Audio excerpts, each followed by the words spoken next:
Baik kakak, mengingat waktu tatap maya kita yang kurang lebih 2 jam ini, coba kita upayakan, kita optimalkan bersama agar hendaknya dapat kita segera mulai. Dan bagi kakak-kakak yang lain belum bergabung, kita sambil menunggu, kita buka saja kegiatan kita hari ini, agar nantinya 2 jam pembelajaran kita ini tidak terputus ataupun tidak terkendala sedikit pun sampai akhir kegiatan.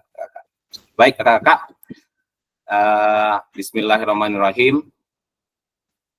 Assalamualaikum warahmatullahi wabarakatuh. Waalaikumsalam warahmatullahi wabarakatuh. Salam warahmatullahi wabarakatuh. Waalaikumsalam warahmatullahi wabarakatuh. Waalaikumsalam warahmatullahi wabarakatuh. Terima kasih kakak-kakak. Selamat siang kakak-kakak semua. Bagaimana kabarnya di Pelalawan? Ini sudah tatap maya kita yang kedua ya kakak-kakak.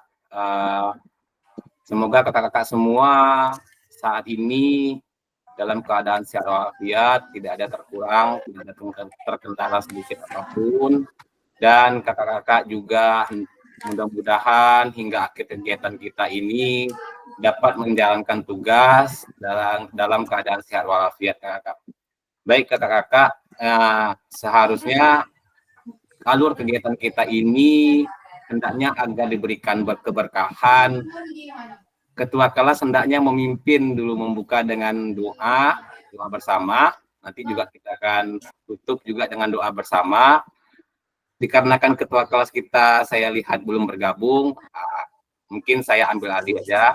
Sebelum kita memulai kegiatan tatap maya kita yang kedua ini, kakak-kakak, mungkin alangkah baiknya kita berdoa agar kita diberikan kemurahan hati, kelapangan dada, serta keterbukaan pikiran kita dalam menerima apapun pembaruan ataupun ilmu-ilmu baru yang akan kita dapatkan kakak-kakak.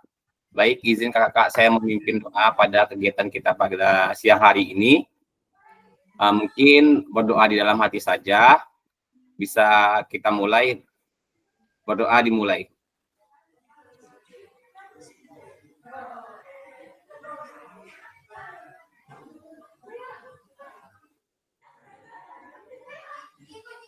Ya, berdoa selesai. Amin. Baik kakak-kakak, yang saya banggakan, kakak-kakak guru olahraga atau guru PJOK dari Kabupaten Pelalawan peserta diseminasi kegiatan PKG PJOK. Selamat berjumpa di tatap maya yang kedua. Pada hari ini kita sampai kepada modul 1.1 mengenai refleksi untuk perubahan paradigma diri guru PJOK maupun kelas PJOK yang kita ampu. Di sini pada proses ini sebenarnya lebih kepada kita itu menguatkan pemahaman kita untuk menanamkan paradigma baru selaku kita guru PJOK ataupun pengampu kelas PJOK kakak-kakak. Ini dia modul 1.1 refleksi untuk perubahan paradigma diri guru PJOK. Baik kakak-kakak, pada slide yang kedua,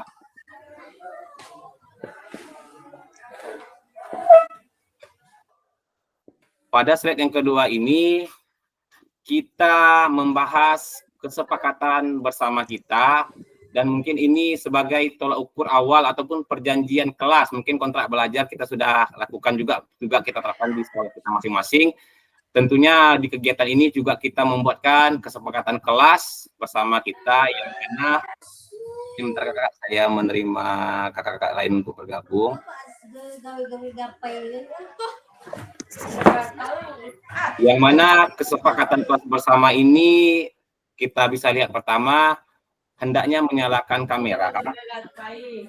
Hendaknya menyalakan kamera selama kegiatan tatap maya yang dilangsungkan baik dari awal maupun sampai akhir. Namun apabila ada urgensi ataupun memang tidak bisa, izin Kak Rahmat, saya tidak bisa nih lagi ada dalam kegiatan pula ataupun sedang ada acara, boleh dimatikan kameranya. Tapi sedapat mungkin kakak-kakak yang tidak ada kendala bisa menyalakan kamera.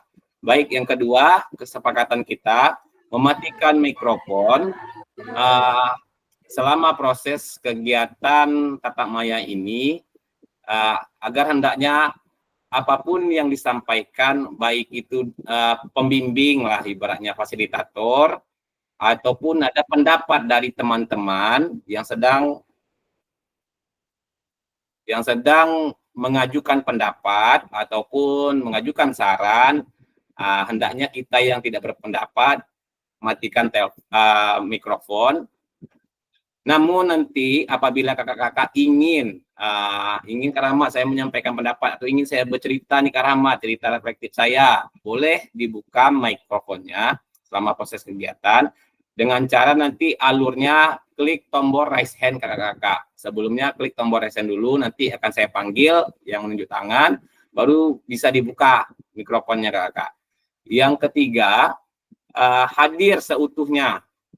Ini kehadiran ini merupakan salah satu penilaian ya kakak-kakak, bukan hanya tugas yang kakak-kakak sudah kerjakan. Sebelumnya saya mengucapkan terima kasih kepada kakak-kakak yang sudah mengerjakan tugas tepat waktu, due date tadi malam, yang sudah dengan cepat tanggap semuanya 13 orang, maupun ada kakak kita yang agak terlambat mungkin karena jaringan, saya tidak tahu, mungkin sudah semaksimal mungkin mengupayakan. Terima kasih kepada kakak-kakak. Jadi kehadiran ini juga menjadi suatu penilaian bagi kami, fasilitator dan juga pihak penyelenggara, sama seperti yang disampaikan oleh Kak Musnedi ketika orientasi pertama pada hari Senin, bahwasanya kehadiran ini selama tatap maya kita hanya dibolehkan ataupun diizinkan 2 kali tidak hadir. Nah, jadi kalau sudah lebih dari 2 kali kakak-kakak diharapkan jangan sampai kakak-kakak tidak hadir lagi. Takutnya nanti menjadi pengaruh kepada penilaian kakak-kakak. Selanjutnya ada menghargai waktu bersama ya. Kalau saat sedapatnya kita menghargai waktu ya kakak-kakak.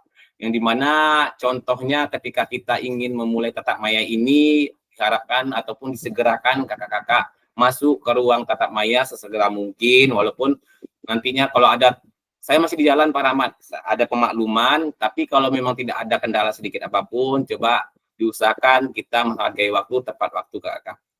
Selanjutnya nanti kita mencoba memaksimalkan fitur-fitur yang ada di Google Meet ini, dan juga nanti akan ada suatu fitur yang disuguhkan kepada kita untuk bersama mencoba fitur baru, yaitu Google Slide. Nanti kita di situ akan mencoba menuangkan isi pikiran kita, merefleksi diri kita dengan menggunakan fitur Google Slide. Dan ini tadi raise hand, sebelum kita ingin bertanya, silakan klik tombol raise hand, ataupun ada yang ingin ditanyakan atau ingin memberikan masukan, boleh klik tombol raise hand.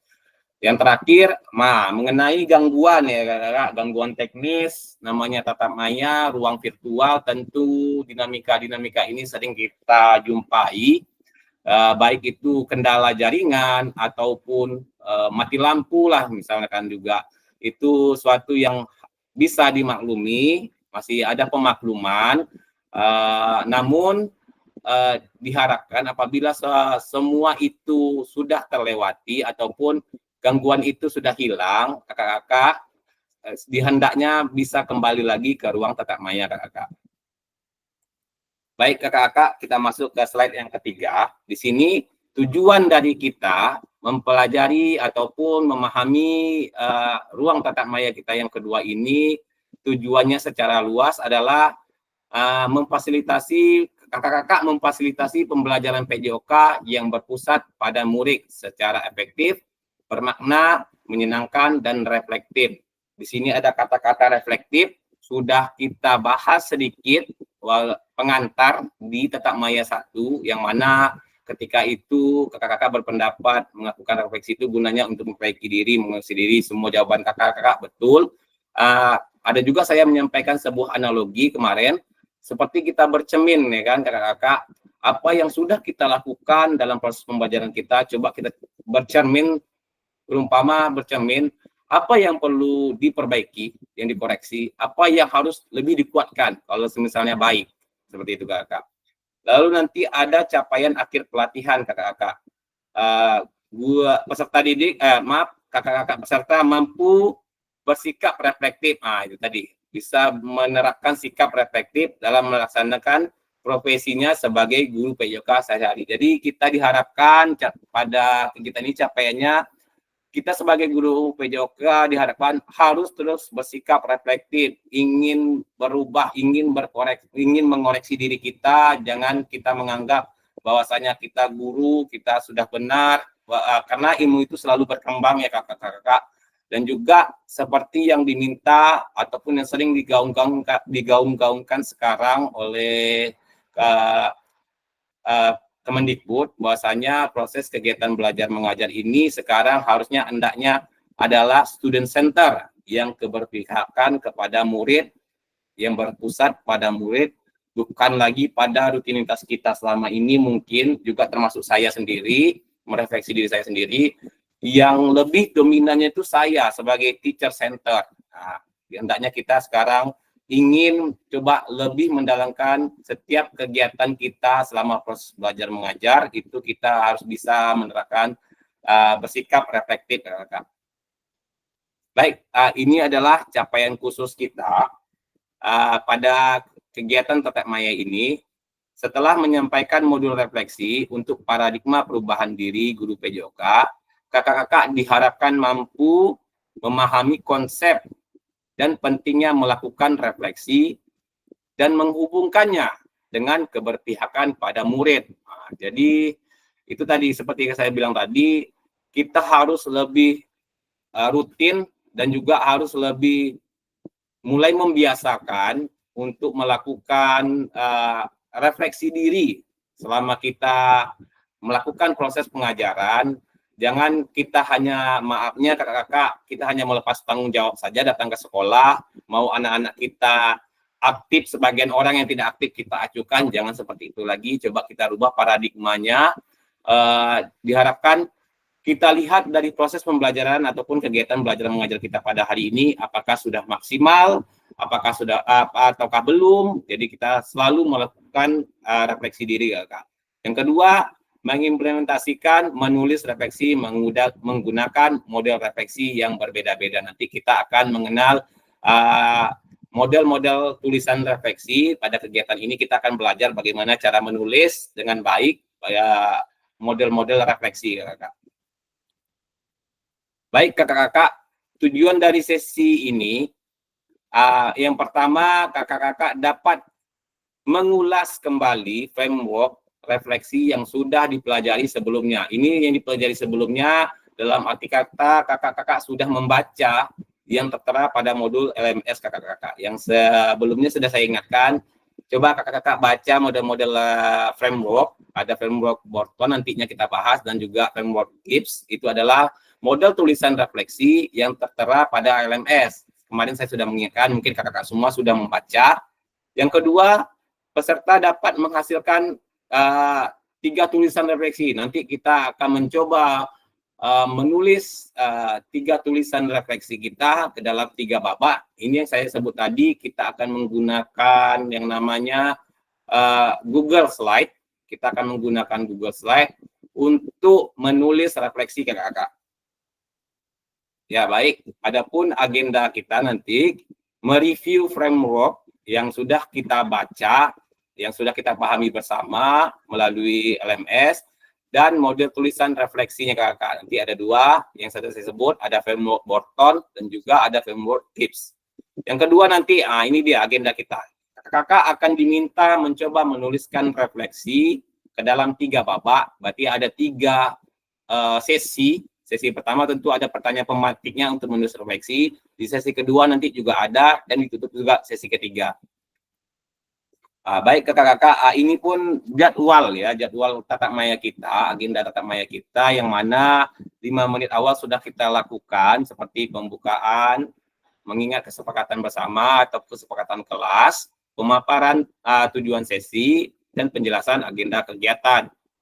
Selanjutnya nanti 10 menit kita mulai coba mereview ulang hasil bacaan apa yang sudah kita baca semalam mengenai framework dan model tulisan refleksi framework Borton kakak.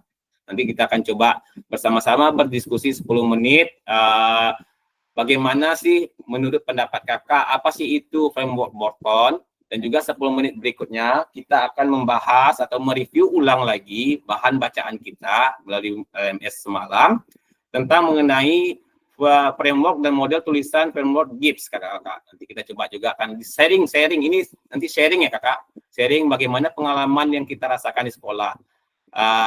Lalu 20 menit berikutnya kita akan sampai atau akan tiba di babak pertama. Ya, ini yang saya sebutkan tadi, nanti kita ada tugas menuangkan ataupun mencoba menuliskan refleksi di Google Slide. Di babak pertama ini nanti kakak-kakak diminta untuk menuliskan yang ada keterkaitannya dengan kecenderungan nilai orientasi kakak sebagai guru PJOK. Mungkin nilai orientasi kita sebagai guru PJOK ini ada tertera juga di LMS kakak-kakak. Mungkin kakak-kakak sudah membaca, ada 5 nilai orientasinya itu. Nanti coba kakak-kakak pilih yang mana sih yang menggambarkan diri kakak-kakak selama ini sebagai guru PJOK kakak-kakak. Yang 20 menit berikutnya masuk ke babak yang kedua, yaitu berbagi refleksi. Di sini kita coba menuangkan sebuah hasil refleksi kita dalam proses kegiatan belajar mengajar kita di sekolah, menggunakan di sini nanti yang namanya framework Gibbs. Nah, pada tahapan ini kakak-kakak menggunakan tentu yang awalnya kita mendeskripsikan kejadian yang terjadi, lalu kita tuangkan, kita libatkan perasaan kita, bagaimana sih kita merasakan kejadian yang tadi ini, apakah kita senang, sedih, atau ada yang kurang gitu. Lalu kita mengevaluasinya, menganalisisnya, mengidentifikasinya dari framework Gibbs, menggunakan roda emosi. Nanti ada gambar roda emosi yang akan saya tampilkan. Lalu di akhir sesi ataupun babak ketiga, kita akan membuat kesimpulan dan juga tindak lanjut dari hasil refleksi kita kakak-kakak. Baik kakak-kakak, di sini kita sampai di slide mereview framework dan model tulisan refleksi, yang mana di sini model framework dan tulisan refleksi ini adalah suatu model yang disuguhkan kepada kita agar kita dapat menuliskan refleksi itu tidak hanya sekedar menulis, tidak tahu tujuannya apa, tapi sini sudah ada dibuat suatu kerangka tulisan yang mana nanti kita bisa pakai, kakak. Baik, untuk yang pertama kita masuk mereview 10 menit mereview tentang framework Borton kakak-kakak. Di sini kita mengenal ataupun di sini kita belajar suatu hal baru. Mungkin kakak juga baru mengenal yang namanya framework Borton. Framework ini adalah lembar refleksi, lembar kerja refleksi kita yang diprakarsai oleh Borton kakak. Jadi Borton ini seorang dosen kakak. Jadi di sini beliau mengemukakan pendapat.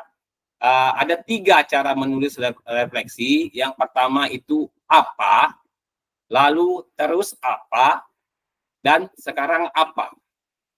Di sini dalam arti kata bisa diartikan ketika munculnya pertanyaan apa, kalau saya gambarkanlah dulu seperti di saya dulu. Ketika saya mengajar di sekolah selaku guru PJOK, di mata pelajaran misalnya nanti materi gerak, lari, lompat, dan lempar, atletik. Jadi peserta didik saya itu dia banyak yang juga ingin bergerak, tapi ada juga peserta didik yang enggan bergerak, yang seperti malas-malasan ataupun duduk-duduk di bawah pohon. Tentu itu timbul suatu refleksi bagi diri kita bahwa proses kegiatan belajar mengajar kita ini tentu ada sebuah indikasi adanya kekurang tepatan kita. Maka dari itu coba kita tuangkan ke dalam model refleksi framework Borton ini, apa sih penyebab kegiatan belajar mengajar saya tadi seperti itu, yang pertama. Yang kedua, apa sih yang menyebabkan peserta didik saya tadi ada yang semangat, ada juga yang tidak mau bergerak ataupun enggan bergerak. Kita tanyakan lagi, apa sih penyebabnya? Kita tanyakan langsung kepada peserta didik, apa sih penyebabnya nak? Kenapa kenapa Ananda tidak mau bergerak seperti itu? Bisa kita tanyakan itu ada pada tahapan apa ya Kak. Lalu setelah kita mengidentifikasi tersebut, dapatlah jawaban dari peserta didik tersebut, ataupun kita bisa langsung, wah ini kita kurang nih dalam model gaya mengajarnya yang sepertinya kita masih kaku, kita tidak keterbukaan, yang bisa jadi juga kita yang lebih dominan keinginan kita saja nih, kita tidak bertanya kepada peserta didik apa sih yang mereka mau. Ya, sedangkan dari Kemendikbud itu selalu menggaung-gaungkan bahwasanya kegiatan proses belajar mengajar di sekolah sekarang berpihak dan berpusat kepada peserta didik, kakak-kakak. Jadi itu gaya-gaya lama ataupun paradigma lama itu coba kita pelan-pelan kita sisihkan. Kita kalau seandainya agak sukar, pelan-pelan kita coba menyisihkan sampai akhirnya tidak terlihat.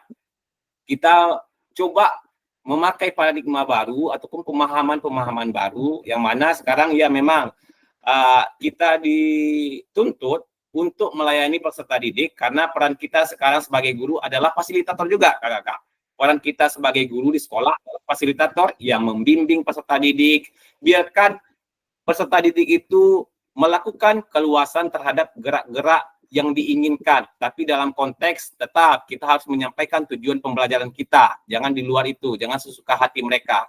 Jadi takutnya nanti kakak-kakak miskonsepsi, oh katakan Rahmat ini memberikan keluasan bergerak kepada peserta didik, jadi anak-anak kehendak hati aja dong mau olahraga apa ini, bukan. Tetap nanti kita akan bertemu nih kakak-kakak, menyusun modul ajar nanti kita akan menyusun modul ajar, kita akan nanti belajar seperti itu. Tetap tujuan pembelajaran itu yang paling utama, kakak-kakak.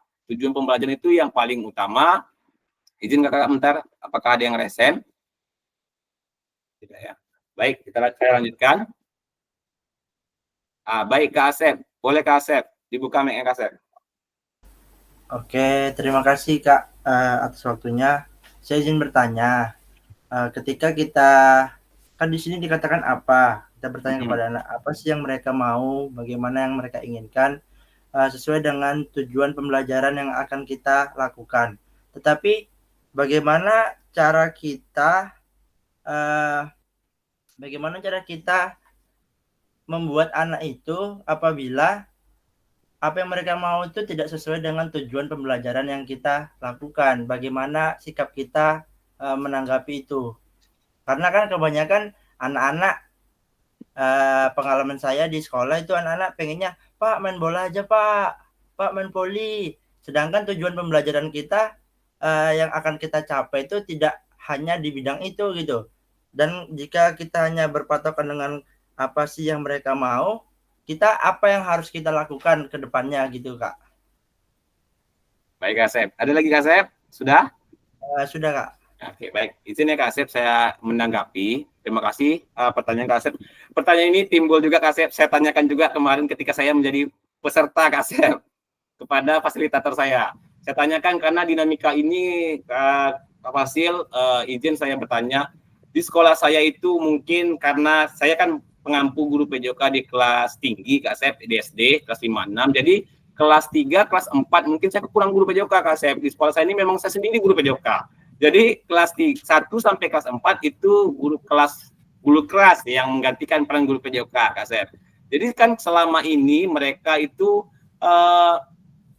hanya taunya pemanasan. Kalau guru kelas kan itu Kak Asep, pemanasan. Lalu habis itu setelah pemanasan, ya udah olahraga suka hati, mau apa kan gitu kalau guru kelas. Nah, sampai bertemu pada saya di kelas 5 dan kelas 6. Jadi anak-anak itu langsung dengan mudah, Pak, hari ini kita main bola, Pak. Seperti itu kan. Jadi saya kaget. Wah, ini adanya miskonsepsi selama ini. Mungkin ya juga karena terkendalanya kekurangan guru ya. Jadi bagaimana hal tersebut kita tanggapi, bagaimana ya tetap gini seperti ini kalau saya gambarkan. Ini pun hasil pandangan dari fasilitator yang kemarin Kak Asep, bahwasanya memang setiap anak itu memiliki keunikan dan keterampilan yang berbeda-beda. Namun keluasan, keberpihakan kepada murid, jangan disalahartikan kita melepaskan peserta didik tanpa kita dampingi, kalau seperti itu mereka inginnya maunya main bola Pak, ya udah main bola sana. Berarti kan kita melepaskan. Sedangkan dasar pertama kita sebagai guru, kita harus tahu, kita harus menyusun tujuan akhir dari proses pembelajaran kita, yang mana tujuan dari akhir pembelajaran ini dasarnya adalah CP Kak, ya kakak CP. CP ini juga mungkin kakak sudah membacanya dari Kemendikbud. CP terbaru tersebut harus berdasarkan itu. Jadi tidak bisa dalam arti kata ada peserta didik yang enggak enak Pak belajarnya, maunya main bola, pasti setiap kakak jumpa itu tuh. Maunya main bola langsung atau main poli gitu kan, main poli Kak gitu ya kan. Pak saya mau main poli aja Pak, enggak enak belajarnya. Mungkin ataupun kita sedang mengajar, setelah ada mungkin sesi-sesi waktu seperti saya sisihkan waktu 5 menit di akhir kegiatan belajar untuk mengganti pakaian, mereka langsung datang kepada saya, Pak boleh pinjam bola Pak, main bola Pak, seperti itu misalnya kan. Itu juga jangan kita kasih keleluasaan kepada murid. Jadi arti dari berpusat kepada murid bukan melepaskan murid sepenuhnya ya kakak. Kita tetap menjadi pendamping murid-murid yang mana dasarnya ketika kita datang sekolah, kita harus sudah mempersiapkan tujuan belajar kita ke sekolah itu apa, yang mana nanti yang dikatakan keberpihakan kepada peserta didik ketika proses kegiatan belajar mengajarnya kakak. Jadi tetap dasarnya pada CP, kita susun, kita bentuk tujuan pembelajaran kita hari ini. Misalkan contoh hari ini kita akan belajar gerak memantulkan bola ataupun gerak memukul bola pada permainan bola voli. Jadi anak-anak di situ diberikan keleluasaan, jangan kepada teknik ya kakak-kakak, jangan lebih mendetail ataupun lebih sukar untuk anak-anak lakukan. Nanti kalau semisal sukar, anak-anak tersebut enggan bergerak, jadi malas bergerak. Jadi di situ tuh kita memberikan, yang itu nih bilang keberpihakan kepada murid, biarkan anak-anak murid itu melakukan bagaimana cara mereka mengayunkan tangan misalnya dari bawah ataupun dari atas memukul bola. Biarkan, yang penting adalah gerak memantulkan bola pada permainan bola voli. Berikan mereka keleluasaan, jangan mungkin dulu saya juga menjadi bagi saya selalu menekankan harus passing bawah, posisi tangannya seperti ini anak-anak, pengenaan bolanya seperti ini, kan dulunya seperti itu. Sekarang biarkan bagaimana dia mengeksplor diri dia untuk bisa menggerakkan dirinya, mau memantulkan bola dengan cara versinya bagaimana terserahlah. Nanti di tengah-tengah pembelajaran kita memberikan penguatan yang seperti tadi, itu tangannya kurang tepat, nah biarkan mereka dia berkembang dulu. Nanti kalau seperti itu arah bolanya liar kemana-mana, jadi tidak lurus ke atas seperti itu. Boleh kita apakan, tapi ketika melakukan proses kegiatan belajar, biarkan dia mengeksplorasi dirinya seperti kayak lempar tangkap bola atau misalnya materi permainan bola kecil ya kakak, atau permainan lapangan sih sekarang judulnya, permainan kasti ada gerakan lempar tangkap bola. Biarkan dia bebas, misalnya tujuan belajar kita adalah peserta didik dapat melakukan gerakan lempar tangkap bola misalnya kan pada permainan misalnya kasti. Biarkan mereka melakukan lempar tangkap bola bebas. Jangan kita bilang lemparan yang bagus tuh anak-anak posisi tangannya harus seperti ini, teknik lempar yang bagus. Jangan seperti itu ya kakak-kakak. Kita harapkan sekarang coba pelan-pelan kita berubah. Walaupun itu sudah menjadi kebiasaan kita, saya sendiri juga tentunya seperti itu.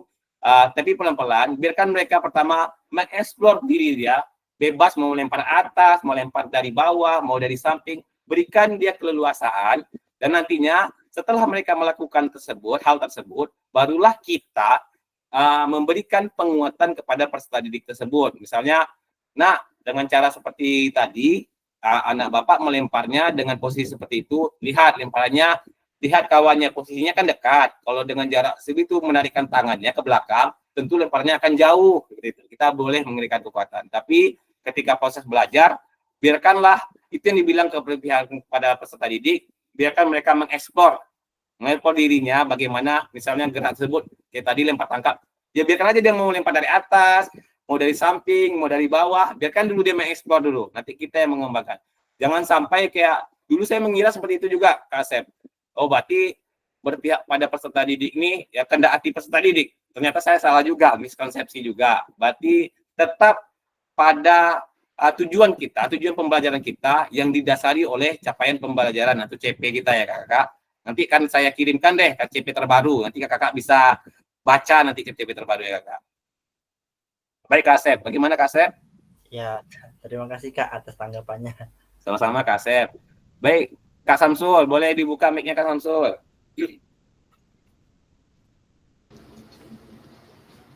Ya Kak, Ya Kak Samsul. saya pengen bertanya Kak.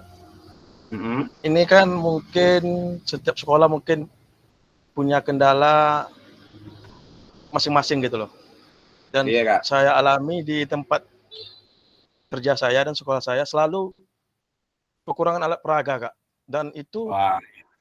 sangat mengganggu aktivitas pembelajaran anak-anak Pak, Kakak. Jadi solusinya gimana tuh ya Kak untuk mengantisipasi kekurangan misalnya alat peraga lah gitu, entah bola, entah yang lain-lainnya lah. Jadi untuk mengatasi ke anak-anak tuh gimana Kak? Nggak mungkin pelajaran itu aja terus. Misalnya ada bola kaki terus. Karena gimana ya Kak, kendala di sekolah tuh mungkin kita berbeda-beda ya. Tapi kalau di kendala di saya, selama saya ngajar di sini gitu, jadi itu Kak gitu. Jadi mohon pencerahannya, gimana solusinya kita supaya pembelajaran kita ini tetap efektif dan pencapaian pembelajaran kita sampai ke anak Kak. Mohon solusinya Kak. Oke, baik. Terima kasih Kak Samsul. Ya inilah kendala kita yang kita hadapi ya Kak. Mungkin bukan hanya Kak Samsul, di sini pun juga, apapun juga saya pernah merasakan apa yang Kak Samsul rasakan dulu ketika saya masih bertugas di Minas. Keterbatasan aset ya Kak, keterbatasan aset media yang digunakan, sehingga proses pembelajaran kita tidak maksimal ya. Di situ yang ada asetnya cuma hanya bola, misalnya bola kaki 1, bola voli 1, bola basket 1, bola castingnya 1 misalnya kan. Tempat saya dulu seperti itu Kak. Jadi membuat kegiatan proses belajar mengajar kita itu kurang efektif, kurang bermakna, karena tadi media pembelajaran yang kurang optimal, yang kurang maksimal malah lagi. Di sini nanti untuk Kak Samsul, kita akan ini akan bertemu kita, kendala yang Kak Samsul utarakan sekarang akan ketemu kita nanti di materi berpikir menggunakan aset ataupun aset based thinking. Nanti kita akan coba menggali pertanyaan Kak Samsul ini, nanti kita akan jawab bersama di materi tersebut. Nanti ada ruang tatap maya kembali, itu di modul, lupa saya modul berapa. Nanti kita akan coba di situ. Tapi sedikit saya kasih gambaran kepada Kak Samsul bahwasanya itulah tantangan kita guru PJOK.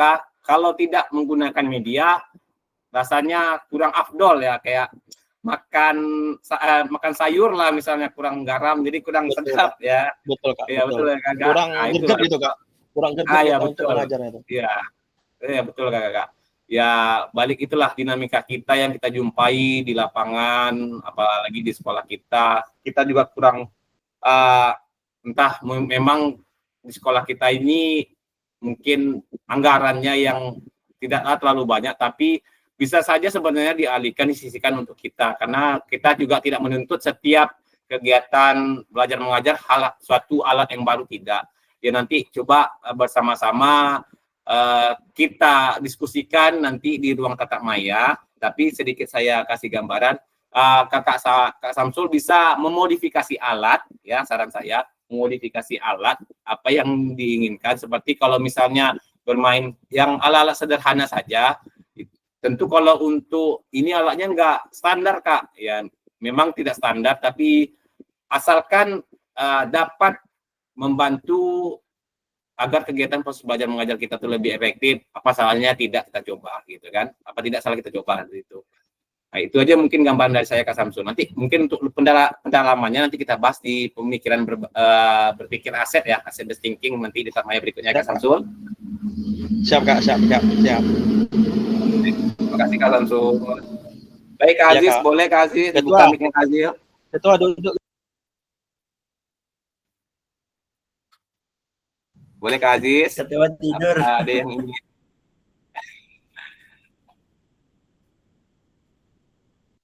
Mikrofonnya izin dibuka Kak Aziz, di on kan Ya, maaf. mikrofonnya. Nah, itu.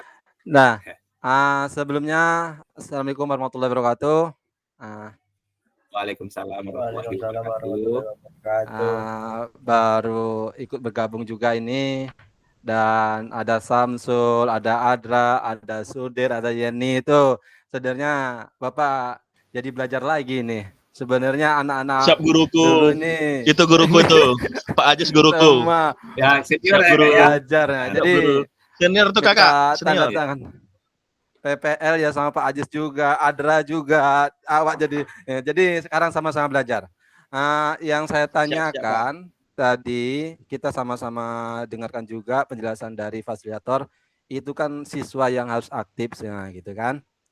Yang saya alami ini ada di materi kami ngajar di kelas 12, ada namanya metode pembelajarannya itu mempelajari tentang strategi permainan. Jadi di sini siswa itu sebagai jadi coach, nah, jadi pelatih kan. Jadi sebelumnya kita tampilkan dulu video atau konten video yang mengarahkan ke situ, mana strategi dan sebagainya.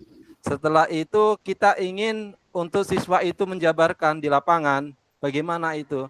Nah, setelah itu kita itu rasanya tidak pas harapan dan capaian tujuan kita harapkan tuh, capaian pembelajaran itu. Jadi itu kendalanya.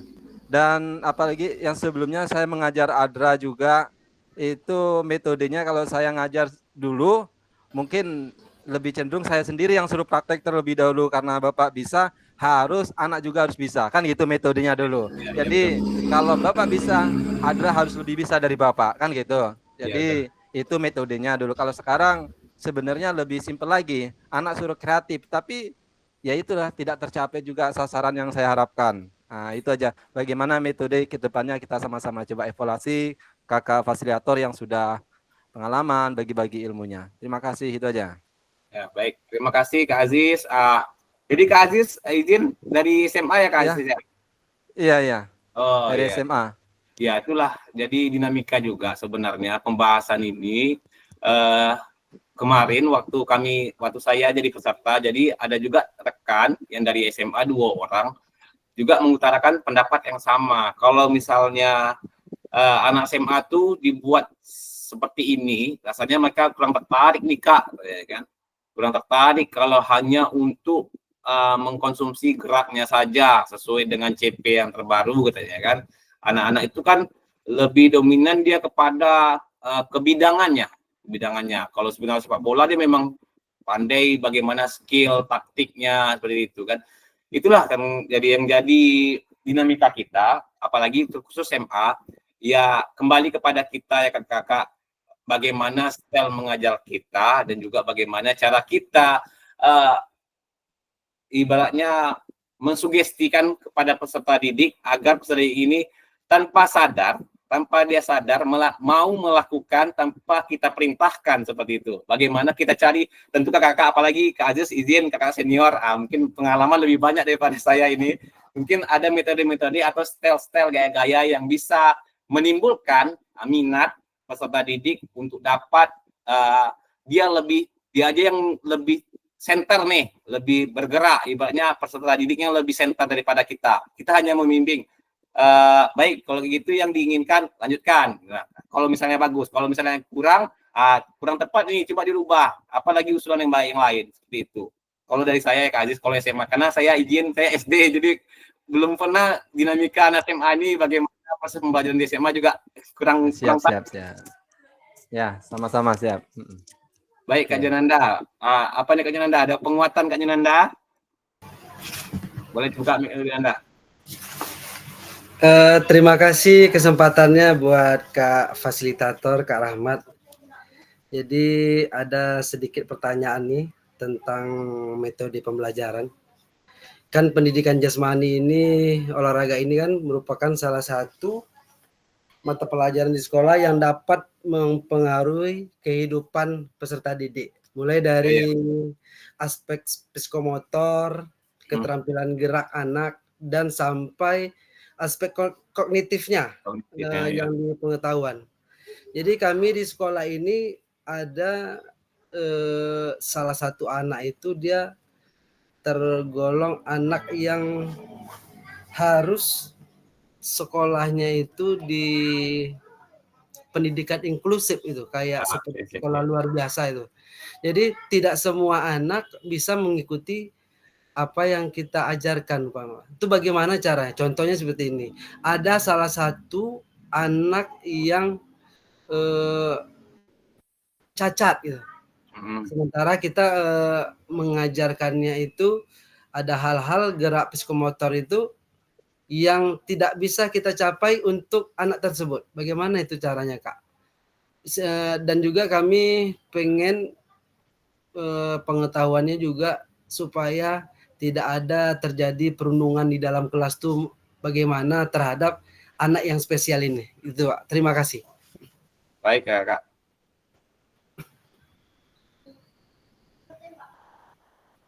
Bentar ya, Kak. Izin Kak menanggapi ya, Kak Junanda. Di pertanyaan ini berarti pembelajaran inklusif ya, Kak.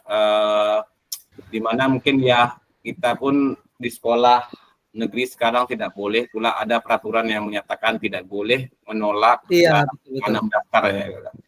Ya, di sekolah saya juga saya temukan ada 2 orang peserta didik saya yang notabene ya mohon maafnya di bawah cakapan ataupun IQ-nya di bawah dari anak-anak lain, ya sudah dinyatakan dengan surat juga.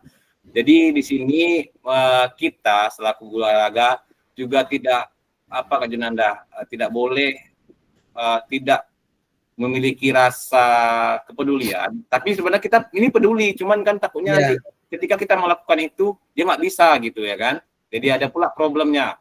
Contohnya kalau izin Kak Junanda, dia peserta didik Kakak ini mohon maafnya kurangnya di pada apa? Tangan kah, kaki atau apa Kak?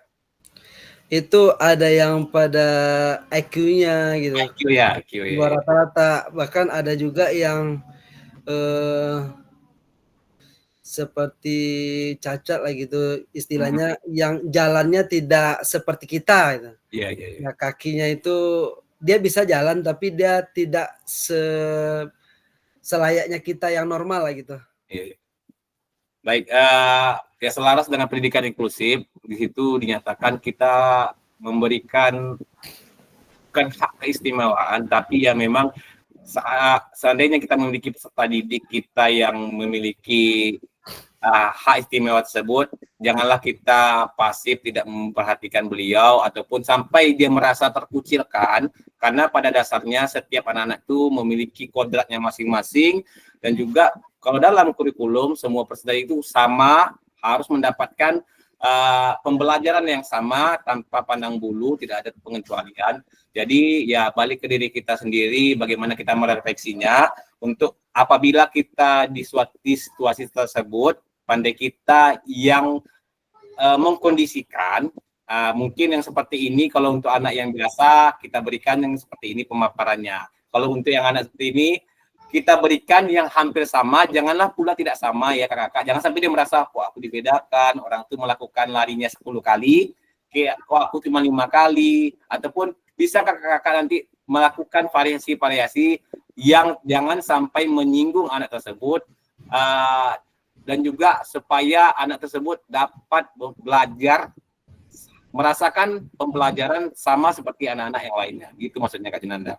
Jadi nanti itu kembali ke diri kita, bagaimana kita memfasilitasi peserta didik kita. Tentu ya kalau sekarang dihadapkan, wah berarti rumit kali ya pembelajaran inklusi ini, ada juga di PJOK lagi nih. Harus kita perhatikan juga lagi nih apa aja. Ya tentu kakak. Jadi apalagi kita orang lapangan kan, dilihat dari luar, kita sebagai, sebenarnya kita ini paling motor di sekolah kakak. Kalau tidak sehat jasmani rohaninya, pembelajaran lain juga tidak akan belajar dengan apa, pasti ya peserta didik yang lain ada yang kurang sehat badannya, karena itulah tadi kan. Jadi diharapkan jangan sampai pembelajaran inklusif PJOK ini kita acuhkan pula, tapi bisa kita terapkan. Maka dari itu kita diminta untuk lebih selektif, lebih bisa mengembangkan pembaruan-pembaruan, apalagi di zaman sekarang modernisasi, bisa kita lihat dari gawai-gawai, bagaimana model-model cara mengajar anak inklusif, bisa kita terapkan pada peserta didik. Dan dalam tanda kutip, jangan peserta didik normal merasa, enak kali itu anak yang itu tuh dapat hak istimewa. Dan juga jangan sampai peserta didik yang inklusif ini merasa, loh, aku kok dibedakan? Nah, seperti itu. Pandai kita mensiasatinya ya kakak-kakak. Seperti itu. Ya, terima kasih Kak Rahmat. Itu juga kan kemarin memang ada juga pengalaman nih kan. Di sekolah kami kan ada pendidikan inklusif tuh yang khusus untuk anak itu ada 2. Ya. Yang pertama anak yang EQ-nya rendah kan gitu. Bawah ya. Yang satu lagi anak yang EQ-nya sama rata sama anak lainnya, tapi dia mempunyai kecatatan cacat di kaki kan gitu. Ya, misalnya Jalannya fisik. tidak sama seperti teman-teman lainnya. Kalau untuk yang cacat fisik, dia untuk pembelajaran kognitifnya bisa mengikuti gitu. Dia hanya pelajaran praktik, dia tidak bisa terlalu motornya ya. Iya. Tapi kalau untuk yang EQ-nya rendah ini, kadang pada saat mengajar tiba-tiba dia pergi ke lapangan, lari sana lari sini, buang air kecil dia langsung lanjang aja gitu. Jadi kami kemarin pernah rapat apabila Nanda ngajar lokal tersebut, Nanda minta tolong 1 atau 2 orang guru yang bertugas entah itu di labor, entah itu guru pengganti, membantu, soalnya yang mana mau mengajar, yang mana mau menangkap anak ini, larinya minta ampun kencangnya kan gitu. Jadi bingung juga ngajarnya gimana kan. Ya itulah kakak ya dinamika kita, apalagi kita orang lapangan. Kalau dihadapkan dengan peserta didik yang inklusif, kalau di kelas mungkin dia ada batas, ada sekat karena ruangan ya. Kalau kita di lapangan ini seperti itu yang kita hadapi, tapi kita tidak boleh pula langsung menjustis, langsung tidak menerima suatu itu, karena itulah balik ke tadi, setiap anak itu memiliki kodratnya, memiliki kelebihannya masing-masing, jadi kita tidak boleh pasif ataupun tidak memiliki empati ya kakak-kakak, itu tadi. Untuk yang sedikit saya kasih penguatan untuk yang peserta didik misalnya yang memiliki, mohon maaf, ada kecacatan pada fisik, baik entah itu dia tangan ataupun kaki, ketika kita melakukan proses kegiatan belajar, mungkin secara psikomotornya dia tidak sama dengan yang lain. Kakak-kakak boleh, kalau seperti itu boleh, apabila misalnya permainan bola voli, boleh membantu peserta didik tersebut. Jangan kalau misalnya kan peserta didik ini kurangnya tangan, misalnya mohon maafnya ini kurang tangan ya kakak. Jadi jangan kakak acukan, ya kan, karena beliau ini mohon maafnya tidak ada tangan ketika bermain bola voli. Ya udah kamu nanti aja, kamu lihat aja ya, jangan seperti itu.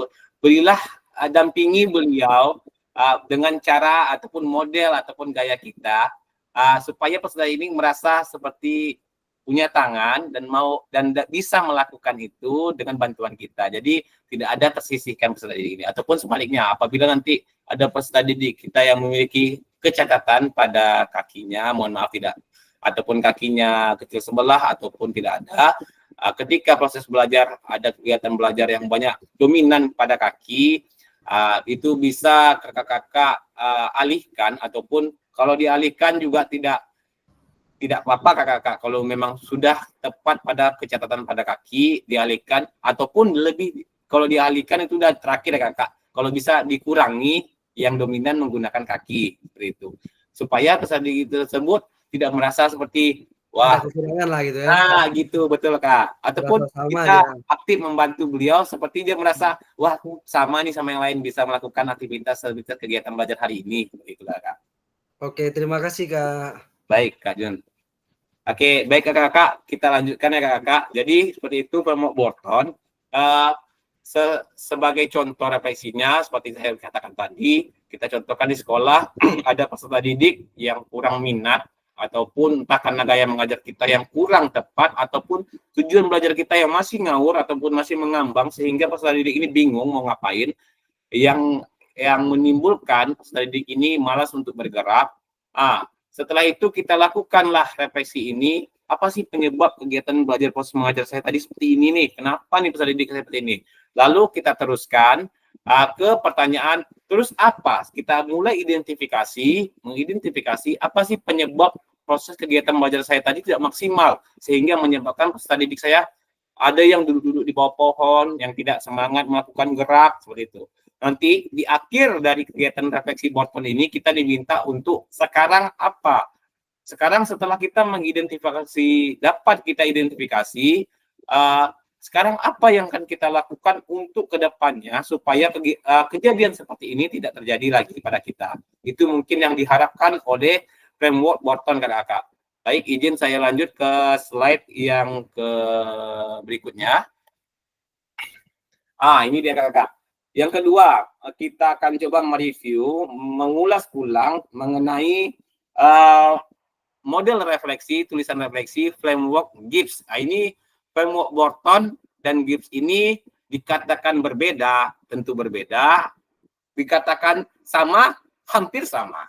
Cuman kalau di Borton tadi, kakak-kakak, itu hanya ada 3 pertanyaan pematik.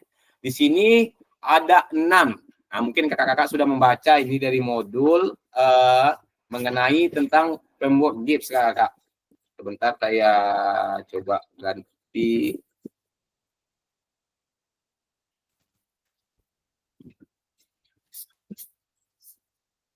Oke, baik.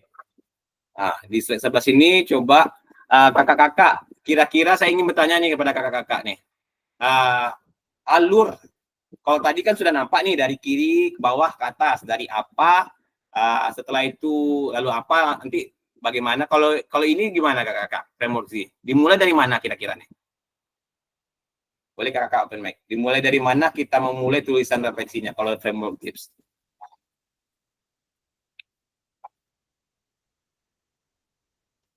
Ada yang bisa open mic menyampaikan kira-kira kita mulai dari mana kira-kira kakak? Dari di bawah evaluasi, Kak. Dari evaluasi, baik. Ada lagi yang lain kakak? Di bawahnya evaluasi, biasanya evaluasi kan letaknya di akhir. Oke, baik Kak Asep. Ada lagi kakak-kakak yang lain ingin mengutarakan pendapat? Kita bisa mulai dari mana?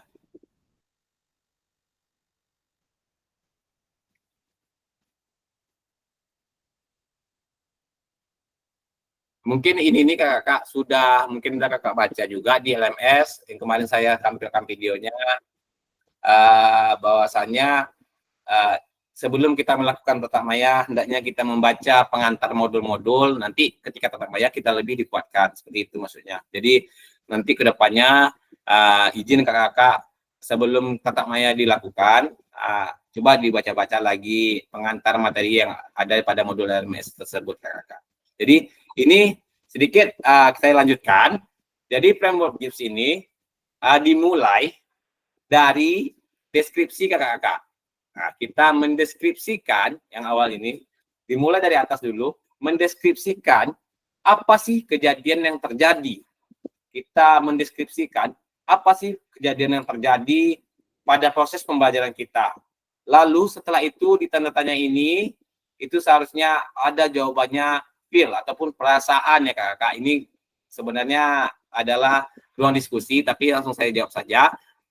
Di sini adalah perasaan setelah kita menggambarkan deskripsi kejadian yang kita alami atau yang sudah kita lakukan dari proses belajar mengajar kita di sekolah, kita libatkan perasaan kita. Seperti, wah tadi ini kecewa nih karena peserta didik kita banyak yang tidak bergerak misalnya, atau wah alhamdulillah kegiatan belajar hari ini menyenangkan, mengesankan dan bermakna pada peserta didik sehingga kegiatannya dari awal sampai akhir peserta didik dengan aktif dan semangat bergerak, seperti itu. Bisa digambarkan. Yang kedua ini adalah perasaan. Nanti kita hubungkan baru ke evaluasi Kak Asep. Di sini baru kita melakukan evaluasi. Mulai kita mengidentifikasi apa sih penyebab. Misalnya tadi itu deskripsinya, oh ini hancur hari ini, peserta didik saya banyak tak datang, tak mau bergerak hari ini nih.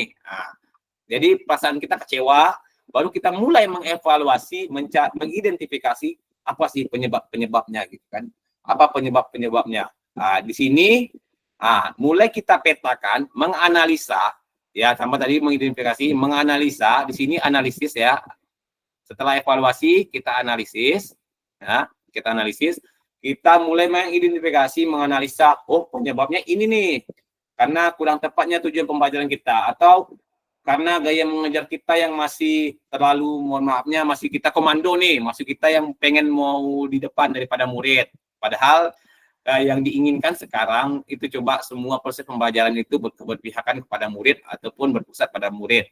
Setelah kita mengidentifikasi, lalu kita membuat konklusi, yaitu kesimpulan. Wah, kesimpulan kita dapatkan kesimpulannya bahwasanya setelah kita melakukan refleksi ini, kita mulai merasakan yang tadinya tidak nyaman, tidak senang ataupun tidak bahagia dari hasil kegiatan belajar kita pada hari ini. Setelah kita evaluasi, kita analisa, identifikasi, mulailah kita membuat kesimpulan. Wah, ini salahnya di sini, aku harus merubahnya lagi ke depan, jangan sampai seperti ini. Dan diakhiri dengan rencana tindak lanjut. Nah, di sini kakak membuat rencana tindak lanjut untuk, misalnya tadinya kurang, tentu kakak membuat sebuah rencana tindak lanjut untuk ke hal yang lebih baik. Ataupun sebaliknya, kalau tadi proses belajar mengajarnya yang sangat mantap, nah, membuat semua peserta didik bergerak aktif, mau bergerak, ibaratnya semua peserta didik dari awal sampai akhir menikmati kegiatan, pembelajaran penuh bermakna, pembelajaran mengesankan. Jadi kakak perlu membuat rencana tindak lanjut untuk bagaimana kakak tetap konsisten ataupun tetap bisa mengembangkan untuk yang lebih baik lagi, seperti itu kakak. Itu yang diharapkan oleh framework GIPS kakak. Kalau dibedakan, di sini cuma ada 3 pertanyaan pematik. Apa, kalau dari Borton itu apa, terus apa, sekarang apa. Tapi kalau ini lebih dia lengkap, lebih lengkap ya rasanya, lebih lengkap. Kita bisa awalnya mendeskripsikan dulu kejadian, lalu kita libatkan perasaan kita dari kejadian tersebut, entah itu senang atau bahagia. Setelah itu mulailah kita melakukan evaluasi terhadap kalau misalnya kecewa, kita mulai ini tadi apa sebab penyebabnya ini. Setelah itu kita identifikasi apa penyebabnya nih, kenapa tadi itu membuat saya sangat kecewa dengan kegiatan belajar mengajar hari ini.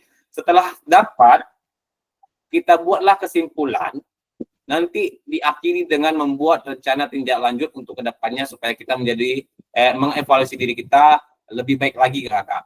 Itu yang diharapkan oleh framework GIPS kakak. Baik, kita sampai di tahap menuliskan refleksi. Ini tadi yang saya sebutkan kepada kakak.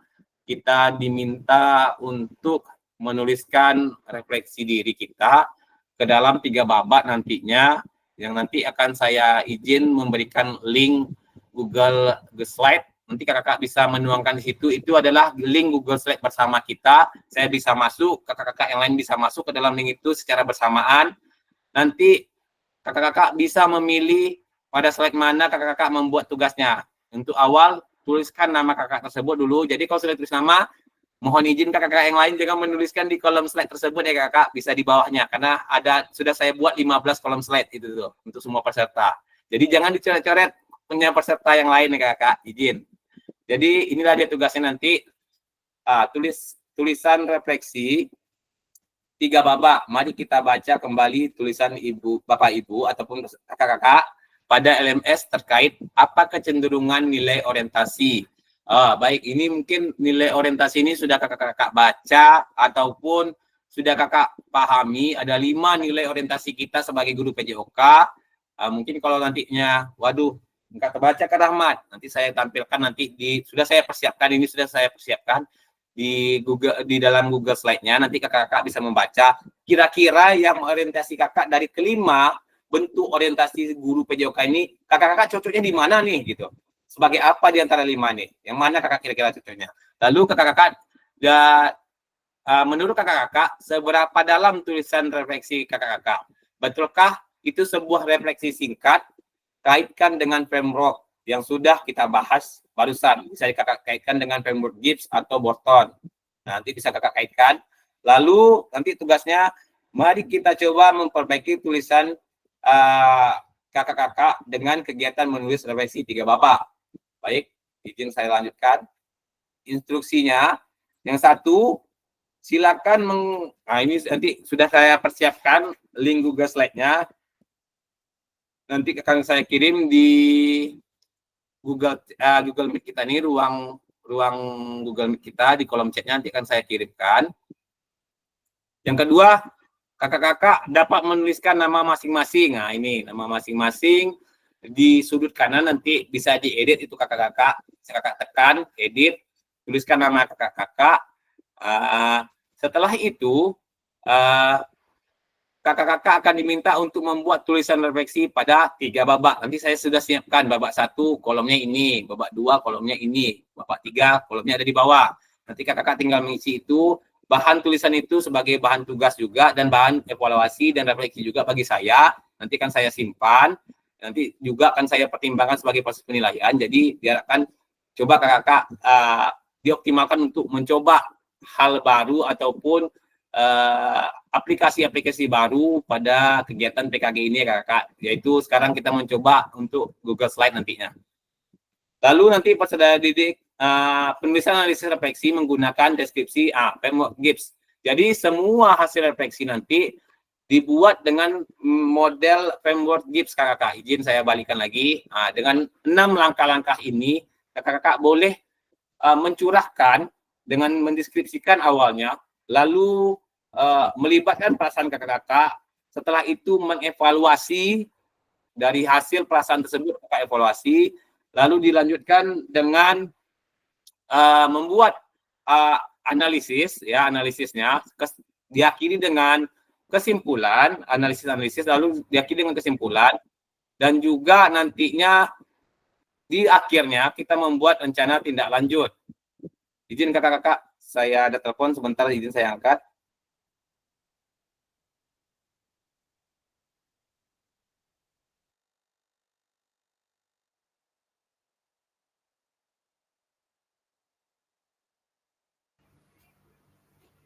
Pak Ajis. Mbak ngopi dah, ngopi-ngopi ketua. Apa ndak? Mokok mbak merokok, lu merokok. Bang Ilan. Bang Ilan. Pak Sidik, apa kabar Pak Sidik? Diam-diam mbak, udah ngopi belum? Mana Andra? Mana Andra? Dia sombong Bang Ilan gue ya. Baik, izin kakak, mohon maaf tadi ada panggilan. Kita lanjutkan ya kakak.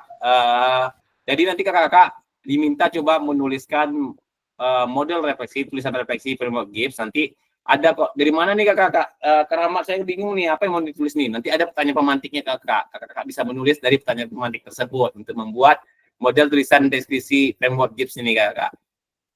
Izin saya kembalikan ke slide yang tadi. Setelah babak selesai, tulisan kakak akan diminta untuk membacakan refleksi punya teman ataupun punya rekan-rekan. Kalau nanti misalnya masih ada waktu, bisa kita laksanakan. Karena ini kan ada 3 babak, takutnya nanti babak satunya kita ada terkendala dalam pengoperasiannya, sudah memakan waktu. Saya takutnya kalau misalnya tidak terbaca, tidak dapat kita lakukan yang poin 5 ini, biarlah saya akan membacakan secara pribadi nanti sebagai penilaian ketika penilaian. Lalu nanti yang ke-6, bersikap terbuka dengan masukan orang lain. Kalau misalnya terjadi nanti ada proses membacakan hasil refleksi punya teman dan kita memberikan umpan balik, ini kayak kurang tepat ini cara penulisannya. Jadi kita yang dikomentari pun hendaknya harus terbuka menerima masukan dan saran dari teman-teman kita ya kakak. Itu pun kalau misalnya nanti sempat kita laksanakan, mudah-mudahan sempat, takutnya nanti adanya kendala ketika pengoperasian Google Slide ini, itu yang saya takutkan. Tapi mudah-mudahan kakak-kakak semua cepat nanti dalam melakukannya. Baik, kakak, ini kita sudah masuk ke babak 1. Tadi ada 3 babak. Babak 1, durasi waktunya 4 menit. Perintah tugasnya, masuklah ke dalam slide yang disediakan oleh fasilitator. Nanti saya akan sediakan. Silakan masuk pada slide yang sudah tersedia. Izin, kalau begitu saya kirimkan link untuk Google Slide.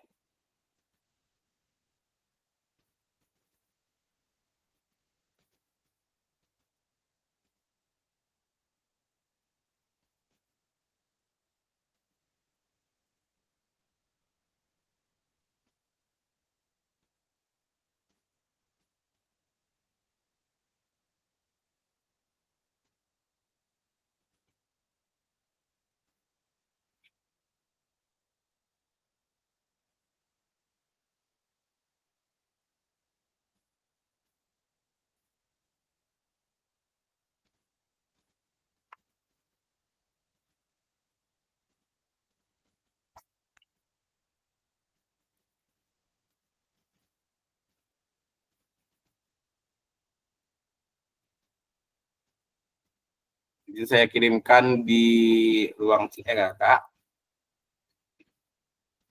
Nah, itu kakak. Itu ada di ruang chat Google Meet kita. Saya mengirimkan ruang Google Slide. Boleh kakak-kakak tekan, boleh masuk ke dalam situ. Coba kita pindah dulu ke ruangan Google Slide ataupun ruang diskusi kita. Baik, saya juga izin membuka.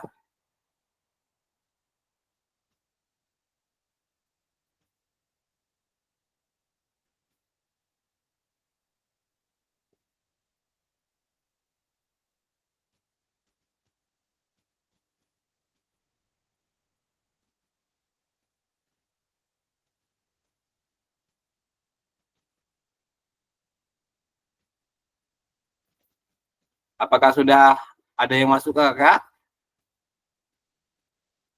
ke dalam ruang Google Slide-nya? Sudah Kak. Sudah. Ya, di sini saya lihat baru 2 orang nih kakak-kakak yang baru bergabung nih. Kak Tri Ayun sama Kak Asep yang baru bergabung. Ini adalah ruang bersama kakak-kakak. Jadi kita bisa melihat juga kawan-kawan kita yang masuk nih. Siapa aja yang masuk. Nah, Kak Junanda.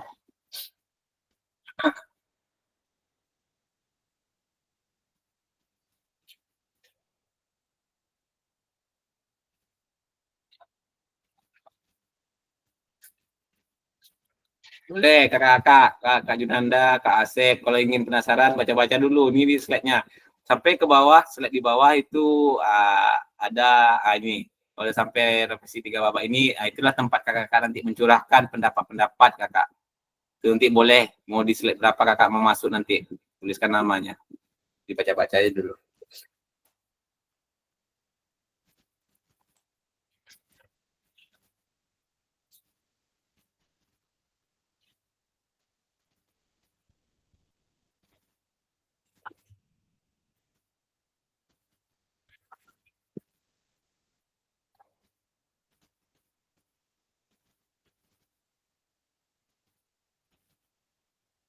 Oke, Kak Andra juga ada nih, sudah bergabung.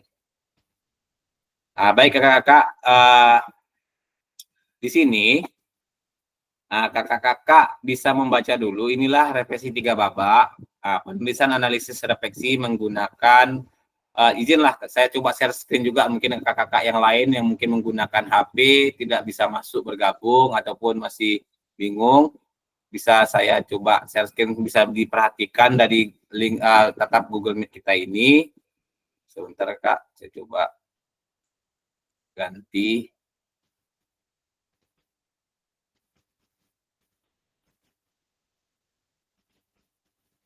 Oke, baik. Nah, di sini adalah ruang diskusi kakak-kakak. Ini saya lihat sudah ada 5 orang yang masuk. Boleh 5 orang pertama ini menuliskan refleksi. Ini kita masih di tahap babak pertama dulu ya kakak-kakak. Hanya di slide keempat, pertanyaan babak pertama dulu ini saja dulu kita jawab. Yang kita tuliskan nanti di dalam, ini di dalam slide-slide kakak masing-masing. Boleh kakak tulis di babak pertama itu siapa orang pertama yang mau menulis. Selanjutnya nanti sampai ke bawah. Boleh diisi. Ini adalah pertanyaan pemantiknya. Apa kecenderungan nilai orientasi saya? Kalau kakak-kakak yang sudah membaca modul, ataupun yang, waduh lewat nih saya kemarin bacanya Pak Rahmat, apa sih nilai orientasi guru PJOK itu? Di atas sudah saya tempelkan ini untuk mempermudah kakak-kakak. Ada 5. Langsung diisi di sini Kak. Iya, isi aja langsung Kak di situ. Boleh dicoret Kak. Nanti saya simpan itu tuh. Itu link dari saya tuh Kak. Link Google Slide saya sendiri. Link fasilitator untuk kelas kita. Nanti akan saya nilai nih. Oke Kak. Kira-kira dari 5 gambaran nilai orientasi guru PJK, selama ini kakak-kakak ada di yang mana sih?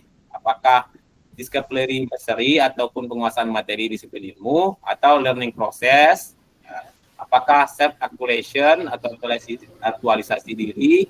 Cara menyimpannya gimana Kak? Setelah cara diisi. menyimpan, tidak usah menyimpan. Nanti saya menyimpan Kak. Kalau sudah terisi saya menyimpan Kak. Pokoknya kakak gitu. coret aja di bawah.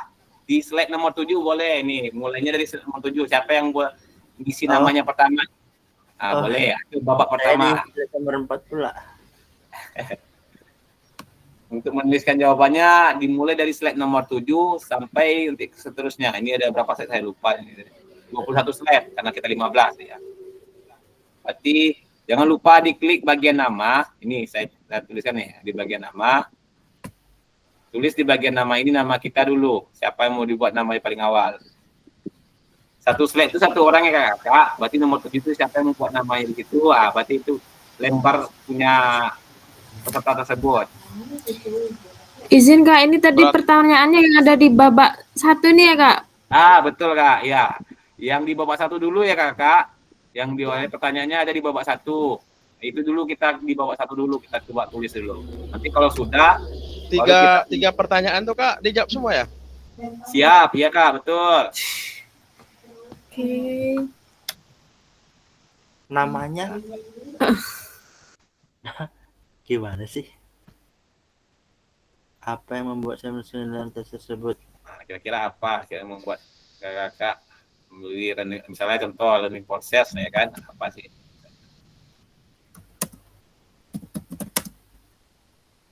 Kira-kira buktinya apa sih yang membuat kakak tuh memilih nilai orientasi tersebut?